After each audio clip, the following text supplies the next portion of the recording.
You must not give up. Okay? Guys, it's time to spin the wheel.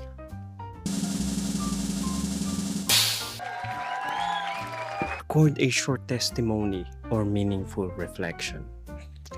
Napakatagal nang lumipas na araw bago ko nagawa ito. Nakapagpagupit na ako. Shoutout sa Razorworks. Si Barber Jeremy. Guys, pagpupunta kayo sa Razorworks. Anyway, when I'm doing the 30-day challenge, madali lang siya. Iniisip ko siya as content. Something na kailangan mong videohan. Pero naisip ko na, if my goal is to improve my social skills, why am I only doing this challenge pag nakaharap yung camera? So, parang nagiging dishonest ako sa sarili kong goal, di ba? So, yun yung naisip ko na kailangan kong baguhin. Hindi lang dahil sa may mga nakakapanood na tao. Dun sa secret, dun sa panahon na hindi ako nakikita ng tao, ginagawa ko pa rin siya because gusto ko mangyari yung goal ko. Gusto ko mag-improve. Try to make friends sa labas ng camera. I don't want na pakitang tao lang. If I really wanted to improve, I should have done it with or without using any form of tool to do it. Yun lang. Sa mga tao naman na panghihinaan ng loob, which is ako din, medyo pinanghinaan ako ng loob. Ngayon, encourage ko lang kayo. Sabi sa Lamentation 3, verse 22 to 23, the steadfast love of the Lord never ceases. His mercies never come to an end. They are new every morning. Great is your faithfulness. Ayun ang iwan kong verse sa inyo. Lagi nyo tandaan na every time na binibigyan tayo ng privilege ni Lord na mabuhay one more day, kasi hindi natin kayang kontrolin yan. It's always an opportunity to choose the right thing. Na even though minsan nag-give up tayo sa mga bagay na ginagawa na that we know will impact us positively and even the people around us. And yet we chose to give up because of certain things. I don't know, pressure, circumstances, whatever reason it is. Kailangan tumayo ulit tayo. And then we continue it. Siyempre, we will weigh the benefit kung itutuloy pa natin yung isang